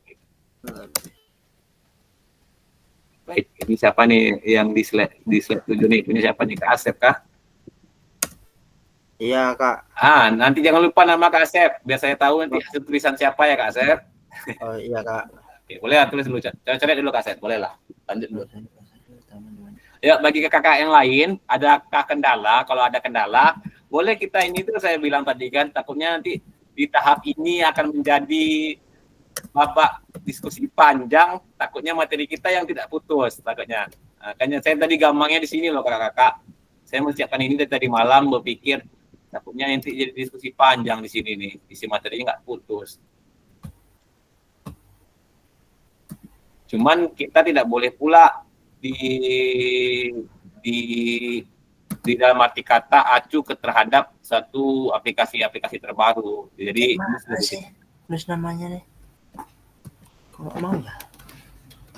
Kalau tidak, kalau susah Kak Asep, bagian nama tuh diklik nggak bisa Kak Asep. Bagian nama tuh klik. Ini saya bantu nih Kak Asep. Wah, ada kan? Itu aja nih Kak Asep. Saya udah buat nama nih di slide 10, Pak. Slide 10 Kak Junanda, mana nih Kak Junanda? Oke, lanjut Kak Junanda. Isi jawabannya Kak Junanda. Apa yang nak diisi kok? Isinya tuh Kak Junanda. Jadi pertanyaan ini untuk menjawab kotak babak 1 ini, pertanyaan pemantiknya sudah ada di atas Kak Junanda. Coba lihat di. Iya. Kita cari jawabannya gitu. Di sini cuma untuk menulis jawabannya saja. Izin bertanya Kak, yang untuk apa bukti ini yang harus kita kasihkan apa? Buktinya tuh apa sih yang bisa menguatkan bahwasanya kakak itu memilih orientasi itu di sekolah, misal contohnya lah, bukti apa contohnya? Bukan bentuk sebuah berbentuk, tapi kayak coba dideskripsikan dalam bentuk kegiatan proses belajar mengajarnya lah Kak. Coba gimana buktinya kakak seperti itu? Ya, situasi belajar mengajarnya seperti itu.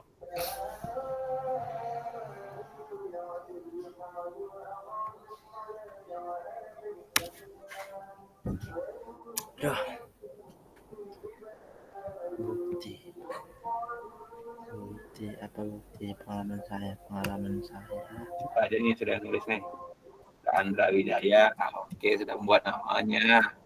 Satu, Junanda, siapa lagi kira-kira?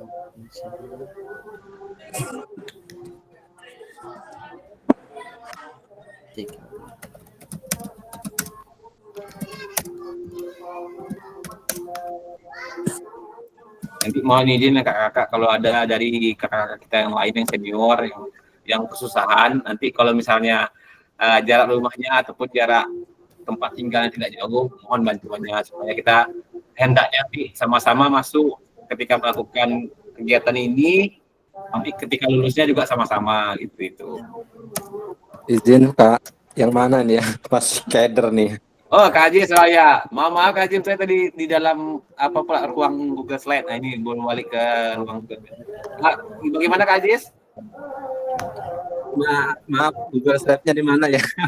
Juga saya saya kirim ulang Kak Aziz linknya. Mungkin tadi terlempar ya Kak Aziz ya, keluar tadi ya.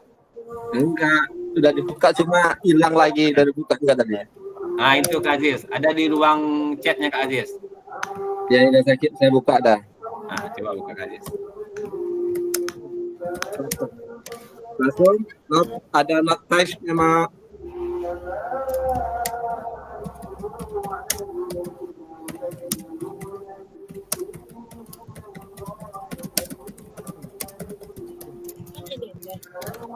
dulu ya.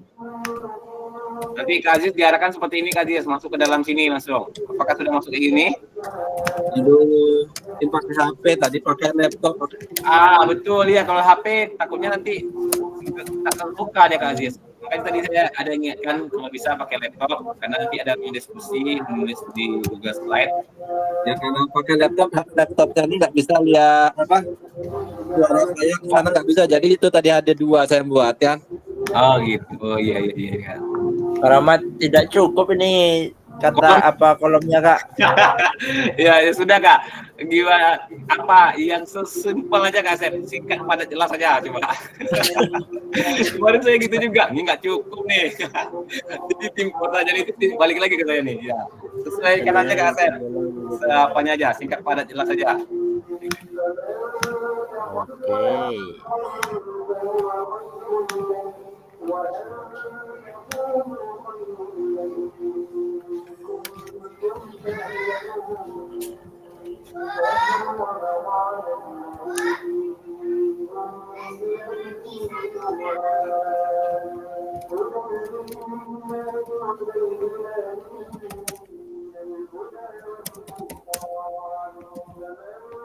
Oke, Kak Anda sudah menulis juga. Rasul juga sudah menulis, Kak Dinanda sudah. Boleh kalau kakak-kakak yang lain yang memang terkendala, mungkin pertamanya kali ini menggunakan HP, mungkin masih ada pemakluman untuk kedepannya nanti. Kalau ada ruang pertama seperti ini, ada ruang diskusi dari apa nih hendaknya dapat dilaksanakan. Tapi kalau memang urgensi, nggak bisa Kak, saya tidak bisa pakai laptop karena ada kegiatan di luar. Nah, kami pun memaklumi. Sudah Kak. Oke, coba saya baca dulu yang punya Kak Asep. Baik, Kak Asep dia memilih running process. Oke, proses pembelajaran menurut saya. Kenapa Kak Lindi? Saya proses lebih utama dibandingkan hasil akhir. Mantap. Lalu yang ketiga, apa buktinya? Pengalaman saya ketika ada anak yang sedang mempraktekkan aktivitas gerak, asalkan dia mau mempraktekkan, maka sudah ada nilai. Baik, Kak Asep ini sudah mulai menggambarkan refleksi nih Kak Asep dari yang Kak Asep lakukan nih. Dari prosesnya dulu, ini so what, sampai no what. Nah, itu yang tiga ini pertanyaan ini adalah dari model tulisan refleksi Borton tadi. Oke. Kakak-kakak yang lain sudah siap di babak pertama karena ini sesinya cuma 20 menit Kakak. Kita lanjut nanti ke sesi. Kirim ulang lagi Google ini. Kirim ulang lagi Kak? Iya buka 2 juga nih jadinya. Baik, saya siap. Saya kirim ulang lagi. Di Google-nya. Oke.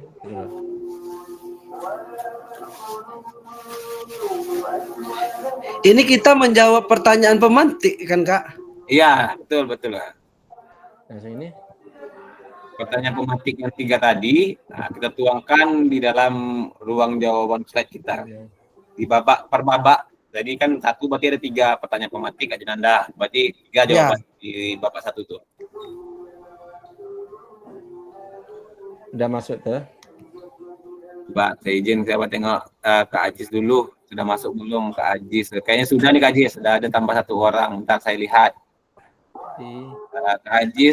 Kak Ajis menggunakan akun unicorn. Yang unicorn ini ya namanya Kak Ajis ya?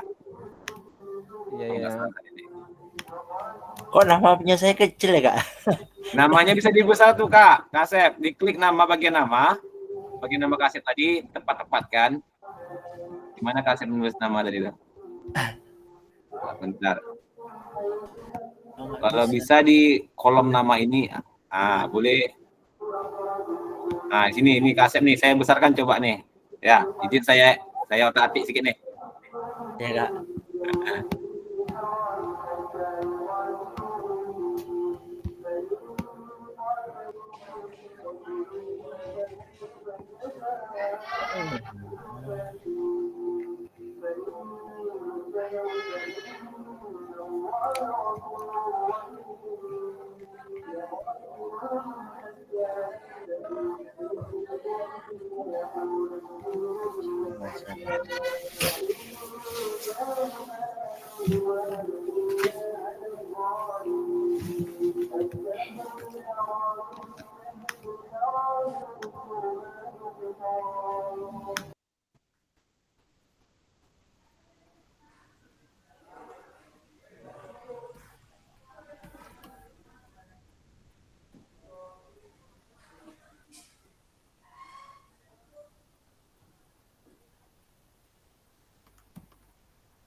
Saya pindahkan ke situ aja lah Kasep. Nah, ini udah agak besar nih nama Kasep nih.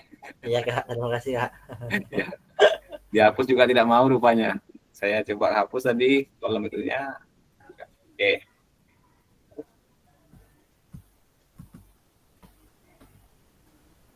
Baik, coba Kak Andra. Oke, Kak Andra sedikit lagi nih.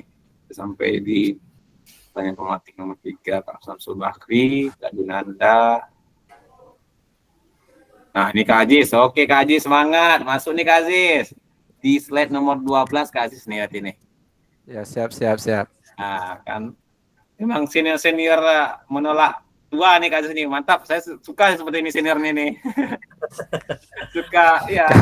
Jadi tidak tabu dengan pembaruan. Kadang kebanyakan jadi surat saya kan. Di sini banyak senior saya yang nggak mau ngikuti kegiatan ini. Capek saya ajak mengajakkan itu, padahal masih lama sih pensiunnya. Masih lama. Ya senior saya di sini pun kayak gitu, gak ada yang mau. Udahlah. Sama juga di tempat kami juga banyak yang seperti itu. Udahlah, saya udah mau pensiun katanya. 5 tahun lagi saya pensiun. Padahal pensiunnya masih 20 tahun lagi Kak, tapi nggak mau diajak lah. Aduh. Baik, Kak Andra sudah siap ya nih. Kak Andra memilih Mas Ari di 10 hari penguasaan materi berarti Kak Andra disiplin ilmu. Kenapa alasannya menekankan pemahaman siswa terhadap konsep dasar dalam olahraga. Oke. Lalu apa buktinya? Memotivasi belajar, contohnya siswa aktif bertanya dan berdiskusi. Mantap. Ya, ini satu bentuk refleksi nih Kakak. Baik, masih ada yang sambil mencatat nih.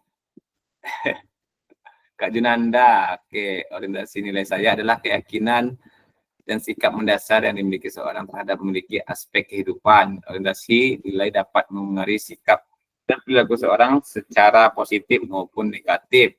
Oke. Adakah lagi yang lain? Mungkin baru berapa orang kita yang di dalam sini nih. Oh, ini ada juga yang baru bergabung, ada Kak Sidik juga ada.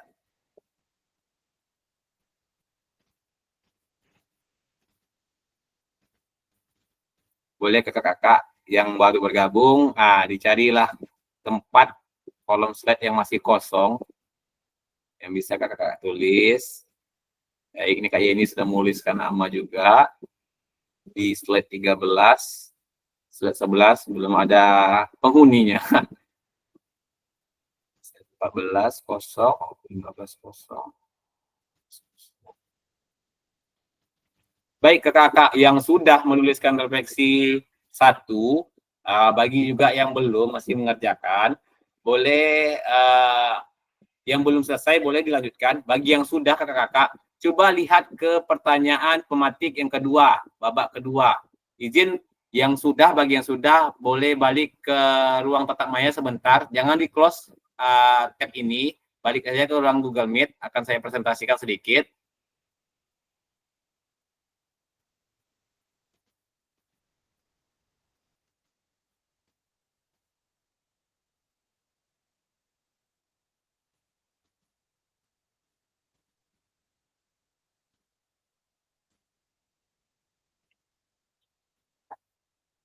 Baik kakak-kakak, ini mungkin sudah kita lewati tadi untuk yang sudah. menuliskan refleksi orientasi diri sebagai kita guru PJOK 4 menit waktu durasinya. Baik, seharusnya kesepakatannya dalam ruang diskusi ini nanti 4 menit menulis, 16 menitnya itu kita mulai membacakan hasil tulisan teman-teman kita, tapi menimbang waktu yang time Google Meet yang saya set ini sampai jam 3.15, tak lama lagi, takutnya nanti materi kita belum tuntas, takutnya tidak sampai penghujung. Jadi untuk membacakan ini, membacakan hasil 2 refleksi ini tidak saya laksanakan, ataupun nanti kalau memang di akhir masih sempat, kita coba usahakan membaca 1 hasil analisis refleksi punya teman, karena di sini kalau memang instruksinya kakak-kakak diminta merefleksi 2 orang atau 2 slide yang ada di bawah slide kakak-kakak, nggak usah di bawah, di atas pun juga boleh. Baca 2 itu. Ini hanya menjadi referensi. Membaca ini bukan untuk mengkritisi ya, bukan untuk menjustis apalagi. Jadi hanya menjadi bahan referensi bagi kakak-kakak belajar bagaimana cara menulis refleksi yang baik dan benar. Baik, selanjutnya, ini dia roda emosi. Di sini di dalam roda emosi ini terdapat ini feel ya, perasaan ada marah, sedih, terkejut, gembira, cinta, takut, banyak nih, ada geram, seram, ragu-ragu dan sebagainya. Ini roda emosi ini coba, ini adalah tadi yang saya bilang, nanti akan dibantu melihat melalui roda emosi. Oke, babak kedua, kita masuk ke babak yang kedua. Coba kakak-kakak menulis kembali refleksi dengan 4 pertanyaan pemantik. Maaf, izin terlalu cepat. 4 pertanyaan pemantik yang mana proses penilaiannya kakak-kakak harus melibatkan perasaan, lalu setelah itu kakak mengevaluasinya dan menganalisisnya. Apa sih penyebabnya seperti itu? Dengan menggunakan metode framework Gibbs kakak. Nanti boleh kakak gunakan emosi, contohlah kakak membuat deskripsi, contoh pertanyaan 1 nih. Bagaimana emosi, keyakinan, nilai, atau pola pikir yang mempengaruhi terkait kecenderungan nilai orientasi saya? Misalnya tadi kakak sudah memilih nilai orientasi kakak adalah yang proses ya, proses misalnya, kira-kira yang proses. Ketika kakak melakukan yang proses tersebut, dalam situasi belajar mengajar, kakak merasa seperti apa hasil dari proses tadi? Kakak merasakan apakah senang? Boleh kakak tuliskan. Lalu keterkaitan pengalaman yang sudah ditulis sebelumnya, apa sajakah hal-hal baik dan buruk yang sudah terjadi dari hasil orientasi yang kakak pilih tadi? Pengalaman dalam kakak belajar mengajar boleh kakak curahkan, baik itu pengalaman baik menggunakan orientasi tersebut, baik pengalaman buruk boleh kakak ceritakan, ataupun pengalaman kurang menyenangkan atau kurang kondusif belajar mengajarnya. Lalu pertanyaan ketiga, bagaimana kita merasakan sebagai seorang guru PJOK dengan kecenderungan tertentu selama ini? Apakah kita merasa sudah menjadi guru yang baik atau belum? Kaitkan dengan kelima nilai orientasi yang sudah diketahui. Berarti coba di sini kita merefleksi apakah kita sudah di posisi menjadi guru PJOK yang baik. Dari kelima nilai orientasi tersebut, itu akan adalah nilai-nilai orientasi kita sebagai guru PJOK. Kira-kira apakah kita sudah tepat berada di menjadi seorang guru PJOK yang baik?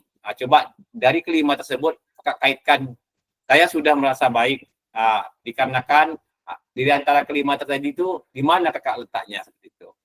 Nah, di pertanyaan pemantik nomor 4, bagaimanakah saya memanfaatkan teori 5 nilai orientasi ini untuk membantu saya menjadi guru PJOK yang baik? Di sini diminta kakak-kakak dari teori yang kakak pilih tadi, dari 5 itu kakak pilih salah satunya yang mana yang menggambarkan diri kakak menjadi seorang guru yang baik. Kira-kira bagaimana manfaat itu, 5 teori tersebut bermanfaat bagi kakak? Coba kakak curahkan kembali di Google Slide. babak kedua. Ini babak kedua, pertanyaan pematinya sudah saya letak di sini. Boleh kakak-kakak langsung tuangkan di kolom yang warna hijau nih ya, kalau nggak salah ya kak ya, warna hijau babak kedua.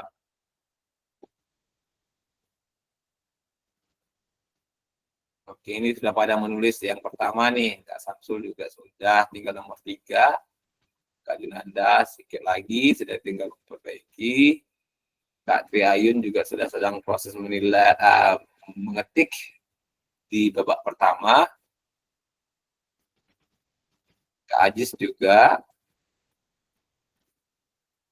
Kak Yeni. Kak, yang untuk babak kedua, izin saya masih belum paham nih mengenai pertanyaan yang nomor 1. Bagaimana emosi, keyakinan, nilai atau pola pikir yang mempengaruhi terkait kecenderungan nilai orientasi saya. Itu maksudnya yang mengisinya tuh emosi yang kayak senang saja atau Baik. Boleh kakak tuliskan perasaan kakak memilih setelah memilih nilai orientasi. Wah, dari 5 ini yang timbul nih, rupanya saya ada di antara salah satu yang kelima tersebut. Kira-kira setelah kak melakukan, oh ini kan gambaran diri saya nih kalau selama saya mengajar di sekolah. Kira-kira perasaan kakak dengan menerapkan orientasi tersebut, apa yang kakak rasakan seperti itu? Apakah kakak senang?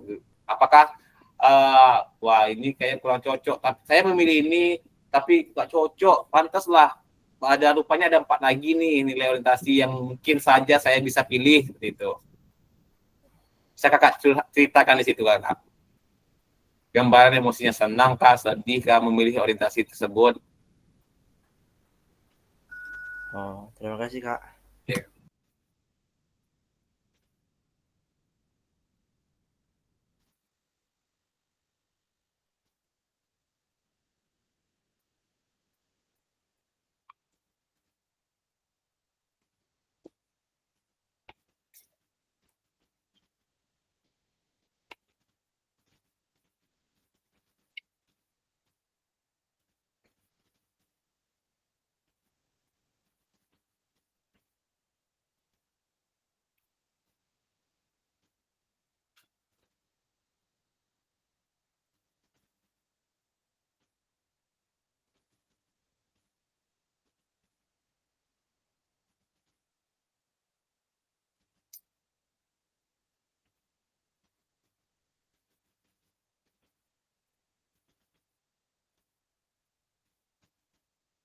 Baik, sambil mencatat, saya izin melanjutkan presentasi saya, kakak. Berhubung waktu kurang lebih tinggal 15 menit lagi, jadi saya lanjutkan saja. Nanti setelah babak kedua, kakak-kakak menulis di situ, kakak-kakak masuk ke babak yang ketiga, pertanyaan pematinya sudah saya sediakan di situ, tinggal nanti kakak-kakak melanjutkan saja, bisa dilanjutkan. Kalau ada timbul pertanyaan, kak, kalau udah habis tetap mayanya, ini gimana kami kak? Apakah nggak dapat nilainya kak? Masih bisa kakak-kakak selesaikan, tuntaskan nanti boleh di luar kotak maya ini. Boleh kakak tuntaskan, selesai kotak maya ini kakak mau menuntaskan itu boleh. Atau sekarang kakak mau balik dulu nanti dituntaskan juga tidak apa. Yang terpenting ada nama kakak, catatan nama kakak situ sudah mengisi hasil ruang diskusi tersebut. Baik, di babak ketiga ini dalam durasi waktu 4 menit kita diminta untuk memperdalam tulisan refleksi kita seperti apa tahapan kesimpulan. Ini sudah sampai kesimpulan dan rencana tindak lanjut dari framework Gibbs. Hubungkan dengan apa yang kakak-kakak pahami tentang bagaimana kita memaknai kelima nilai orientasi seperti yang telah kita tuliskan pada modul sebelumnya. Pertanyaan pematinya di sini, pembelajaran bermakna yang bisa saya simpulkan dari refleksi 2 babak sebelumnya. Atau pertanyaan berikutnya, pertanyaan nomor 2, seperti apa gambaran yang ada di kepala saya tentang guru PJOK yang baik setelah mengetahui 5 nilai orientasi tersebut. Yang ketiga, apa yang akan saya lakukan atau apa yang akan saya ubah terhadap diri saya sendiri selaku guru PJOK untuk selanjutnya, untuk kedepannya bagaimana nanti bisa tuangkan, kalaupun nanti di ruang Google Slide itu sudah saya tempelkan untuk mempermudah kakak-kakak melihat pertanyaan pemantiknya. Baik, kita lanjut. Nah, di sini ada berbagi, sama seperti tadi, membacakan hasil tulisan teman-teman, karena menimbang waktu juga. Sepertinya nanti ini akan jadi bahan bacaan saya, sebagai refleksi saya juga terhadap kegiatan tatap maya kedua ini, bagaimana yang sudah kakak-kakak lakukan. Baik, kakak-kakak,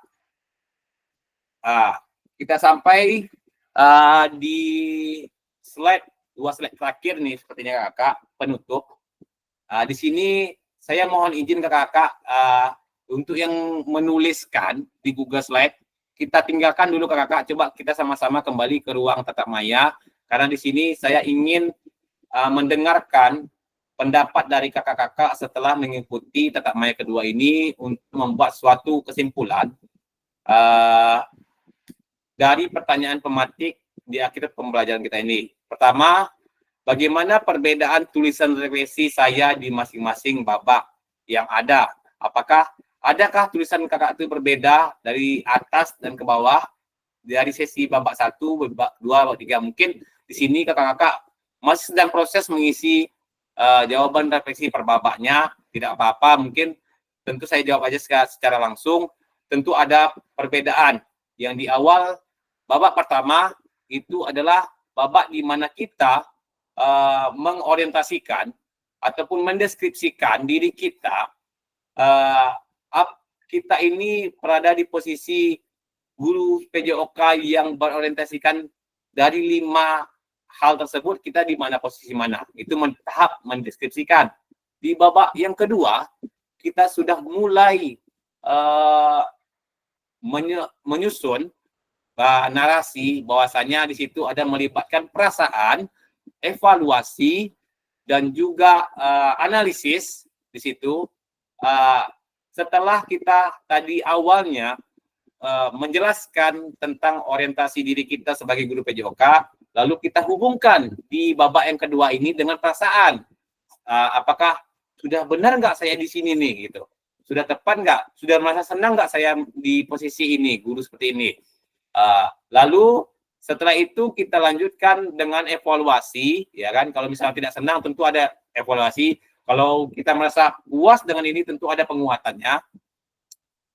Dengan lanjutkan menganalisis, kalau misal tadi ada evaluasi, kira-kira di mana kurang cakapnya nih. Haruskah saya mengganti lagi? Kira-kira di antara 5 orientasi ini, mungkin ini nggak cocok sama saya bisa memilih, saya bisa melihat yang lain di mana potensi saya berada. Setelah itu, di slide yang ketiga, di babak yang ketiga, kita membuat suatu kesimpulan dan juga rencana tindak lanjut. Seandainya memang kita kurang tepat dengan nilai orientasi kita, dan dari kelima tersebut kita memilih salah satunya, dan ternyata tidak tepat, kita bisa membuat suatu kesimpulan, wah, di sini saya ternyata tidak tepat dengan nilai orientasi seperti ini. Saya tepatnya di nilai orientasi misalnya 2 ataupun nilai orientasi 3, seperti itu kan.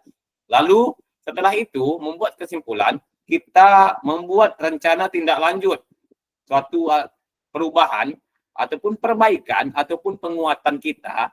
Seandainya kalau memang kita tidak tepat, tentu kita melakukan suatu rencana tindak lanjut, memperbaiki. Kalau misalnya merasa senang dengan, wah ini menggambarkan diri saya kali ini, memang fakta di lapangan saya seperti ini, kita merasa senang, berarti kita hanya penguatan. Kita bagaimana kita tetap konsisten memilih tersebut. Itulah penutup mungkin dari kesimpulan kita mempelajari menulis refleksi tentang perubahan paradigma kita sebagai guru PJOK kakak. Baik, selanjutnya di slide berikut ini 2 slide terakhir, kakak-kakak, ini saya mohon setelah ini boleh dibuka lagi LMS-nya, karena di sini kakak-kakak diminta ada sebuah tugas, nih, unggah hasil refleksi modul 1.1 di LMS. Gunakan pertanyaan panduan refleksi untuk menulis refleksi Anda. Nanti boleh dilihat di LMS-nya. Nah, pada akhir sesi ini, kakak-kakak dapat mengulas kembali framework refleksi yang sudah dipelajari pada modul sebelumnya. dan juga kakak-kakak dapat menghasilkan 3 tulisan refleksi. Nanti ini ada pada LMS, kakak-kakak bisa kerjakan pada LMS. Ini sudah ada tertera di LMS. Oke, kakak-kakak. Baik, mungkin tata maya kita ini di yang kedua mengenai refleksi perubahan paradigma kita sebagai guru PJOK. Sebenarnya dari saya kesimpulan yang memang untuk merangkumkan semuanya, baik itu tadi kita sudah belajar bagaimana cara menulis refleksi, tapi poin garis besarnya supaya kita sebagai guru PJOK ini tetap berada pada jalurnya, tetap berada pada tracknya, tidak kehilangan arah, ya seperti yang di pertemuan pertama yang sudah saya jelaskan, kita jangan sampai guru PJOK ini seperti kehilangan arah, seperti tidak tahu tujuannya apa, sehingga kita dianggap sepele, sehingga kita nanti dianggap hanya sebagai suatu pembelajaran tambahan semata yang tidak ada manfaatnya. Padahal pada dasarnya kita pembelajaran PJOK ini memiliki dampak ya kakak, dampak yang sangat signifikan terhadap peserta didik kita, di mana terhadap kebugaran, baik itu kebugaran peserta didik, kesehatan jasmaninya, serta rohaninya, dan juga mental, mengasah mental peserta didik, dan juga nanti peserta didik ini mampu melakukan semua aktivitas dalam kehidupan nyatanya tanpa adanya keterhambatan ataupun keterbatasan karena kurangnya kebugaran fisik peserta didik. Jadi pada dasarnya kita PJOK ini adalah kita harapkan dari setelah mengikuti kegiatan ini kita menjadi motor di sekolah itu, karena nanti PJOK ini kita akan bertemu di modul akhir modul pertemuan PKG kita nanti, kita akan mengajak rekan-rekan di sekolah kita, baik rekan lintas mapel maupun satu mapel, lintas mapel ada hubungannya dengan PJOK kakak. Baik, nanti kita akan bahas di penghujung.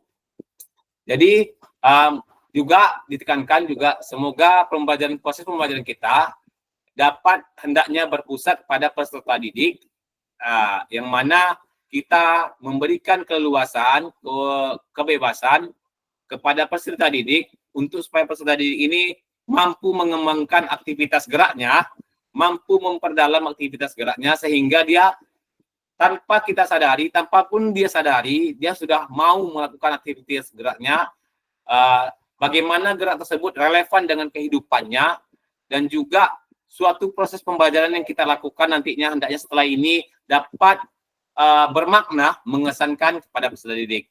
Baik kakak-kakak, mungkin itu kesimpulan secara mendalam dari saya. Ini dikarenakan kurang lebih 5 menit lagi, saya izin karena sudah pada sesi akhir, saya izin menutup kegiatan kita pada hari ini. Baik kakak-kakak, pada akhir sesi ini tadinya kita buka karena menunggu tadi ketua kelas belum hadir, makanya saya ambil alih untuk memimpin doa bersama. Jadi di akhir kegiatan ini, karena ketua kelas kita sudah berada bersama kita, saya minta untuk memimpin kakak-kakak semua berdoa bersama, berdoa di dalam hati saja. Kak Junanda bisa memimpin kakak-kakak semua berdoa dalam hati. Boleh Kak Junanda, boleh pimpin sekarang sebelum kita tutup.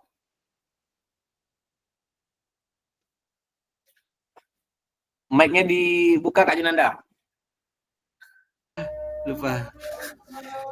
Baiklah, untuk mengakhiri sesi pertemuan kita yang kedua ini, alangkah baiknya kita berdoa supaya ilmu yang kita dapatkan bermanfaat bagi diri kita tentunya, bahkan bagi orang lain. Amin. Daripada itu, marilah kita berdoa di dalam hati menurut kepercayaan dan keyakinan kita masing-masing. Berdoa, mulai.